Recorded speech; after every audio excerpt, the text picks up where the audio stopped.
Hello everyone, this is Dr. Shunmugam, consultant with NISM. So we are bringing you this quarterly edition of Commodity Dialogues, and this initiative is basically to educate you about commodity markets and their fundamentals on different commodities and different sectors actually. So as part of the initiative, so I have with me here Mr. Kishore Narne, Director Motilal Oswal Securities, and he's going to educate us about the energy markets and the energy fundamentals actually. Welcome Kishore, thank you for your time actually. So first of all, a lot of things are going on the commodity sector, and commodity sector is in the limelight thanks to COVID situation and all the effects that it had on the markets and everything actually. So what do you think are, and energies sector is considered to be one of the key sector in terms of stoking up prices and things like that actually. So what do you think is going to be next one quarter likely to be in terms of five major geopolitical factor that might impact energy prices? See, energy is something which is very much driven by supply side rather than demand. So we all know that energy demand is more consistent and it raises every year because thanks to the population growth and thanks to the economic prosperity which we see, which results in more and more consumption of energy. On the supply side, of course, it is purely driven by not only geopolitics, logistical challenges, and now the pandemic has triggered one more set of challenges, especially on the ports being clogged, etc., and the shipping routes being clogged and all. So there are three aspects which one has to see. One is the inventory levels, especially on the OECD inventories and the major consumers like China, how they are behaving. And second is the actual supply originating from the producers till the consumers.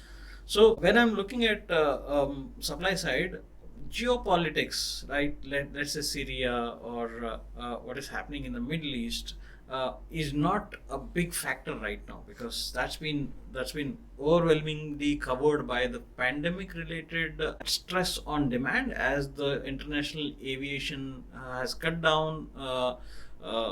Especially the transcontinental flights have been down. So that's where the major consumption hit happened initially when the pandemic hit. But as the economy started to work around the pandemic imposed restrictions, the energy consumption started to raise back because from 103, 104 million barrels per day consumption, we have fallen down literally to 86, 87 million barrels and still gradually improved to that. Today, I can say you can put the demand somewhere close to around again 102 million barrels per day. But at the same time, the supply side actually has been close to around 97 million barrels.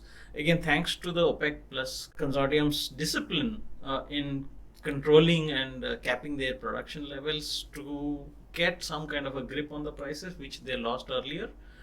And also shale actually going down because of a lot of underinvestment in shale, because when the crude was hit almost like a negative pricing kind of thing, so there was a significant investors pull out from the crude shale oil investment. So that's where the shareholders started to demand more returns, where every shale manufacturer or shale extractor is not able to match it, so most of them have to shut shops.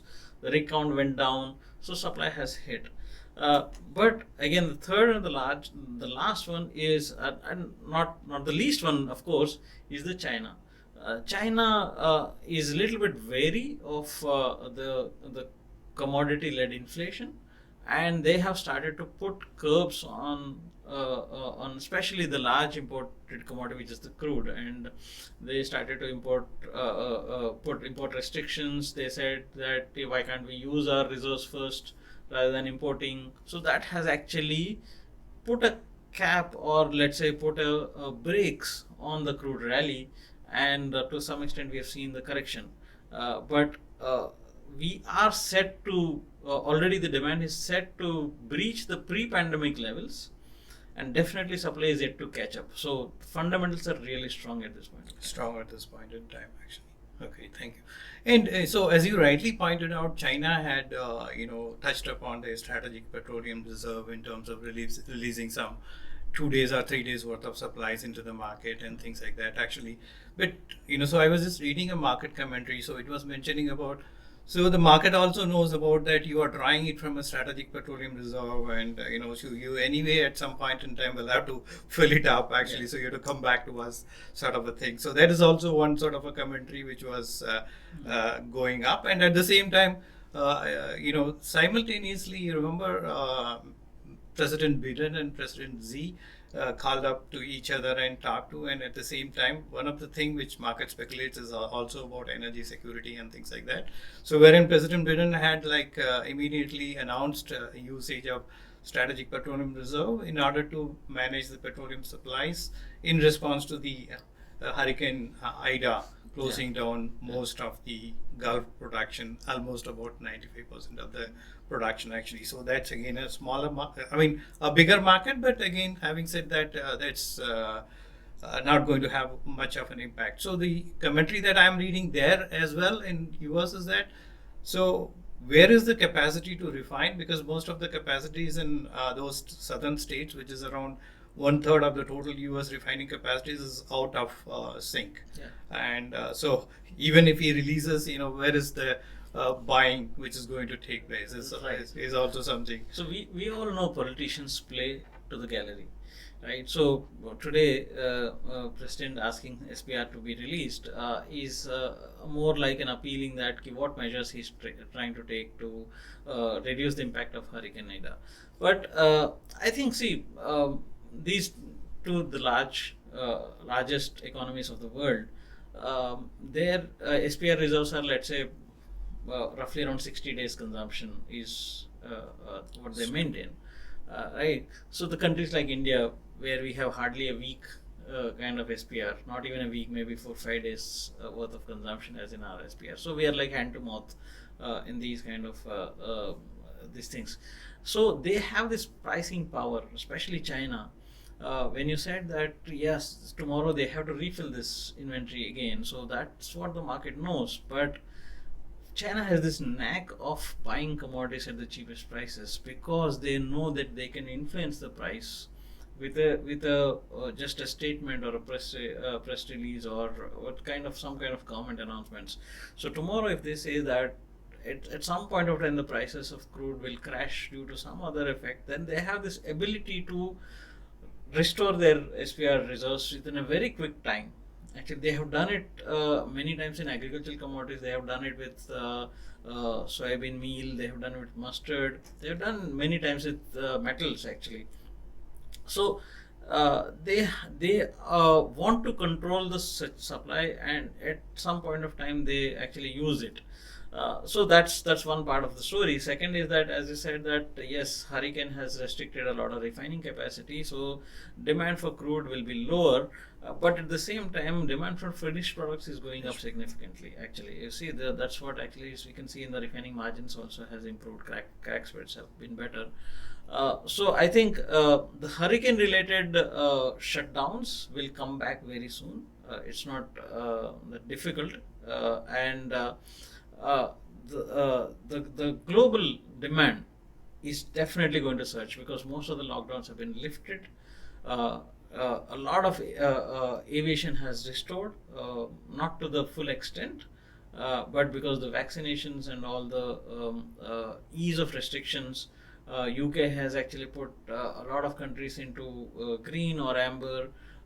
US has actually allowed a lot of travel from outside. So major routes have started functioning. So that has actually gone up. And also, US factories have restarted opening. Many of the factories and offices restarted. So the energy consumption that way, because the work from home kind of a culture where the automobile fuel usage was less, so many of the offices, workplaces have started working, and that's where the consumption is actually coming back. Okay. So that keeps me, going back to that OPEC report, which was released, yesterday actually, with respect to the demand for the markets, and they are estimating like, 9,000 is going to, sorry, 9 lakh ton, 9 lakh barrels is something which is going to be in excess demand, which is going to come in the next year actually. And the market started responding to it today itself, actually, saying that, I mean, that's going to be a demand which is going to be coming into the market from today onwards as such, actually. So that's number one. And secondly, if I see the markets in terms of what they are saying and, where the prices are likely to be. So there are prices which are quoted as high as $200 per barrel by the end of next year, and there is, the Bank of Mitsubishi Bank UFJ report, which says that the prices are likely to be by the end of the year around 71, 72, and then next year, on an average crude prices will be around 58 or something, and they have their own logic. So between these two extremes, 51, 58 to $200 per barrel, what do you see are the factors that are going to play in the next one quarter in terms of the demand and the supply factors? So, to add to it, actually, the delta of years has not gone down, actually. So, if we take even the emerging markets, even in Southeast Asia, so the delta of year is still on. And even if you take US, they are still there. Patients, in southern states like Florida, it's flooded with the hospitals are flooded with patients affected by Delta virus, and not many people are vaccinated. There is some sort of a resistance against vaccination. So economy coming back to normalcy is also under question in the next one quarter. So given all these factors, where do you see the prices are likely to be?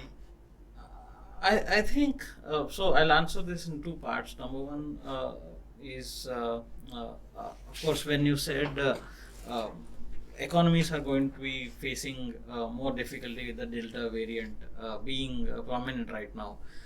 Yes, but what happens is when we had the first COVID wave, nobody had a clue.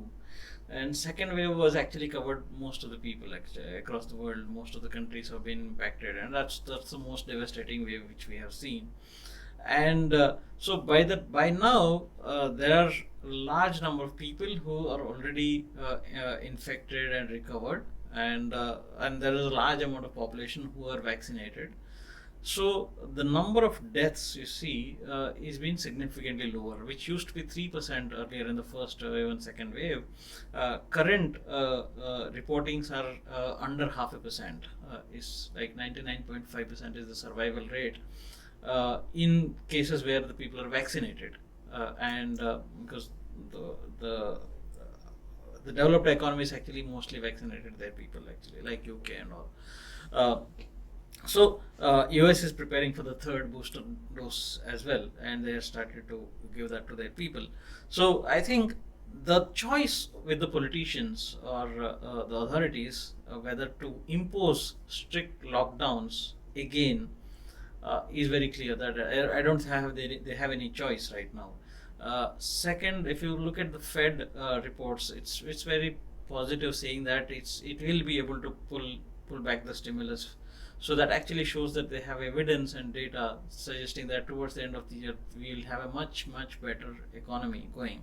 If you have to have that better economy, that means you need to have the transportation and travel up and going and up and running, factories up and running, your offices up and running, air conditioners working, all these things. So I think there will be significant energy consumption. Beyond that, when you say what was the second question? I actually missed it. So that's more about the numbers which OPEC had put up, which is nine lakh dollar. The OPEC demand report, actually. Yeah. So almost close to 1 million barrels is what they are saying. So the issue is with OPEC report is, of course, they were being wrong earlier, and again, I don't have any doubt that demand will go up, right? Okay. So whether that demand will be serviced by shale or with the Middle Eastern crude or the OPEC crude is something which is to be discussed. So the $200 report by Mitsubishi Bank is a freakish report. This is by the Oman government. Right? It's a freakish report. And even 50 seems to be a little on the freakier underwhelmed. side. So I hope if you are looking at next quarter itself, we don't have much of triggers. One big factor which keeps the price here is China, and it is extremely difficult to predict what China will do, because it's a policy decisions. You can't predict policy. So if China continues to be worried about inflation, it wants to control the import of commodities. Yes, that will keep the crude prices capped at some point.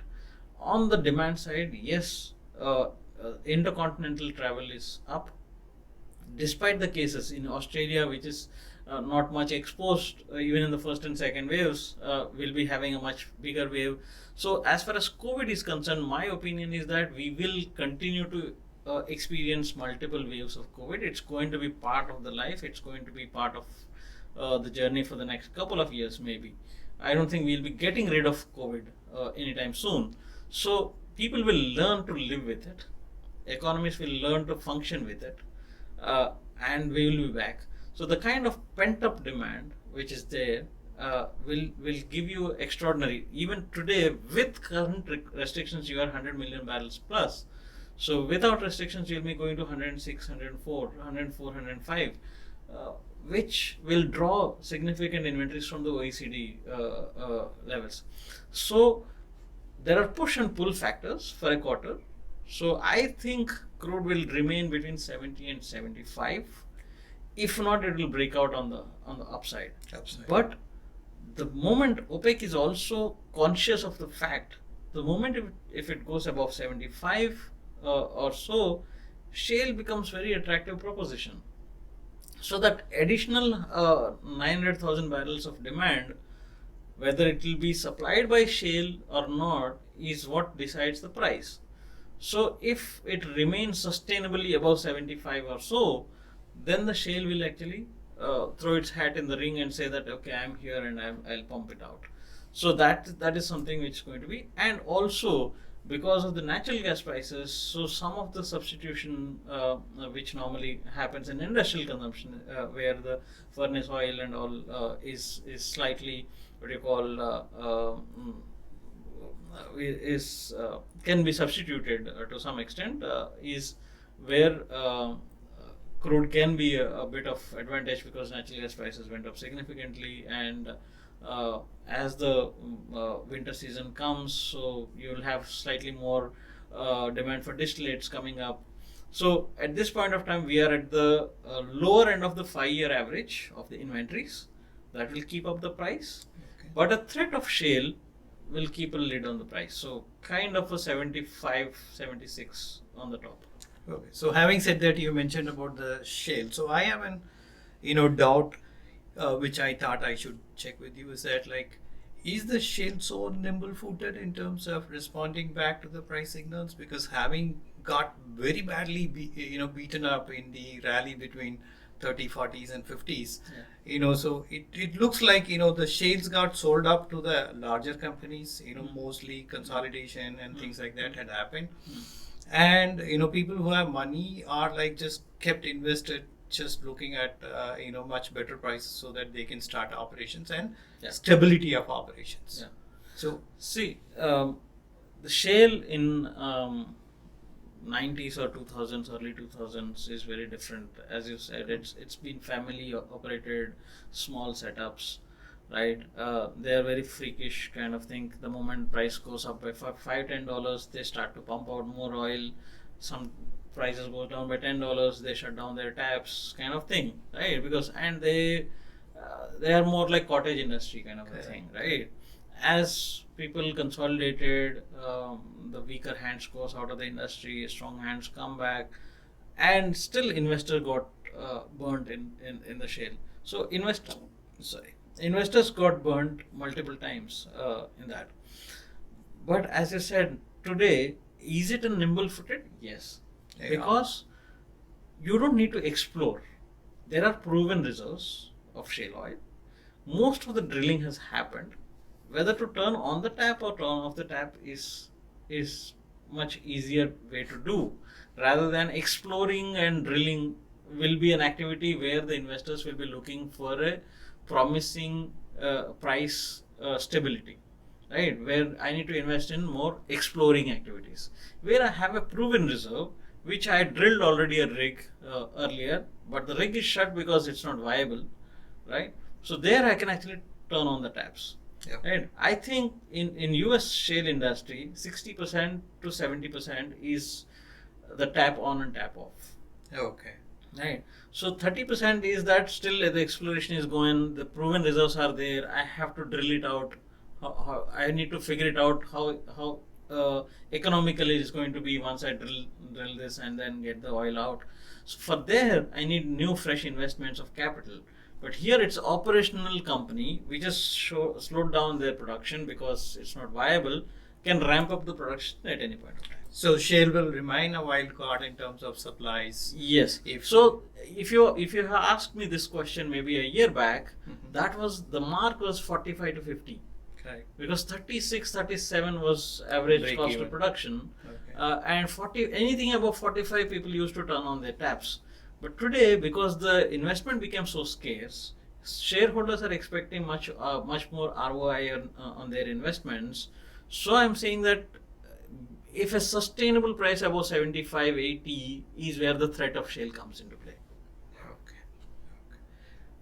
Sure. So on the demand side, one of the factor, we would be missing on in a larger side is the greenwashing of the economies, which is going to happen, because we've seen all these natural disasters happening across the world and things like that actually. So, people are moving towards greener options in terms of energy, mobility, or whatever it is actually.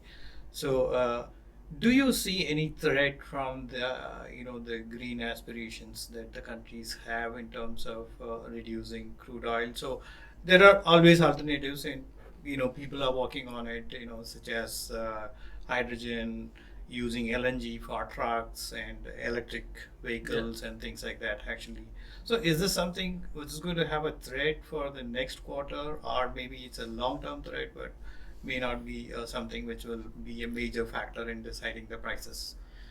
Yeah, of course, EV or all the green technology is a threat, definitely direct threat to fossil fuels. But of course, it's not a quarter or a year or maybe Right. so. So it's a kind of a decade kind of a thing which we are looking at, right? So in the next decade, gradually, green vehicles will take over the internal combustion engines which use fossil fuels. Whether it is LNG or whether it is crude or whether it is any of the derivatives of crude which we use, diesel, petrol, etc., etc.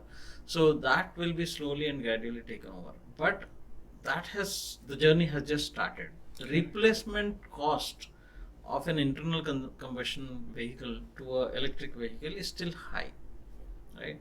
Whether it will give me that value it drives in the next 10 years, because most of the times when people buy a vehicle, it will be a 6, 7 years, 8 years kind of a lifetime of the vehicle. So if I'm investing or putting 2 times, 2.5 times, 3 times of the cost, is it worth it? And whether it will drive the demand in the largely densely populated economies or the emerging economies, Such as in it's India. difficult to say right now because it's too expensive technology. Okay. So it will become viable. It will become, so maybe the lower end of the strata, maybe two-wheelers or bicycles, kind of these things will be much more easy entry points rather than a four-wheelers or even trucks for that matter. So in India, with the kind of now Bharat 6 norms and all, a lot of emission norms, so the trucks itself have become very expensive actually. If you see Bharat 4 and Bharat 6, I think there is more than 10% difference only for the to adapt to the pollution norms itself. There's no other value addition in the truck. So it's a significant cost which should be paid. Second, the investment. People have realized across the world that the investors or the capital drives the behavior. So the capital today is chasing ESG. This is the most famous, the environmentally sensitive companies and sustainable companies and governance-oriented companies. So people are chasing these three values, and everyone is want to invest in only those companies who are compliant on their environment and sustainability and growth governance. So a lot of companies will be forced to change their strategy, change their inputs in a much greener way. So the use of energy, which is maybe at some point of time, even electricity produced using coal is not green. Correct. So, so that way the consumption of fossil fuels eventually will be replaced by conventional renewable sources. Renewable sources, but definitely it's not a threat in any time in short term. In the near term. Yeah. Okay. So having said that, looked at the green policy and things like that. So one thing which comes up in the green policies, let's shift to natural gas. So that shifting, kind of impacted in addition to factors in natural gas, which actually led to a rally in the natural gas markets compared with the, $2 and $3, which we were sitting just about a year back in. We are like, almost double of that price at this point in time actually. So is this a supply driven factor, or is this a factor demand driven, because people are chasing natural gas in the name of green economy and things like that? It's a bit of both. Okay. Demand, of course, has been significantly higher, especially in Europe. There's a huge demand for natural gas, and second is because the the the natural gas demand, if you see on the segment wise, in the consumption wise, so power consumption, the power manufacturing sector, which consumes natural gas, has actually grown. But I think this year that will be slightly lower actually. Okay. But that should be replaced by growth in household and industrial consumption, right, for heating purposes and all. Especially the winter is coming up, so that is going to actually replace that declining power demand actually, and that should keep up the demand. Number one. Number two, on the supply side, actually, it should be around. See, pre-pandemic, we used to produce around 96 billion cubic feet of natural gas in US. This is, I'm talking about US centric natural gas market. So US used to do 96. Today, we're close to around 91 billion cubic feet of production. So production has gone down. So it was much lesser. In July, August, it went up by another 4 billion cubic feet to 96. Actually, we were at 91 and even lower. So it has both supply side also impacted, and the demand was also higher. So the prices actually shot up. So this is typically the injection time, which happened at July. August is typically injection time. Injection time means the inventories were normally replenished, but it was not happening. It was always almost 15% lower on the injections also. And at the same time, Russian production also went down. So Europe was struggling for gas. So across the world, Asia is now doing $14 plus natural gas. Europe is again $16 to $18. It went up. So both sides of Atlantic, there was significant increase in consumption of gas and also commitment for future demand. There's a huge commitments for future, as you are saying, that as the people and policy shifts towards favoring natural gas, though even that is also a fossil fuel, but still it's a less polluting fossil fuel, so you get more green points on that.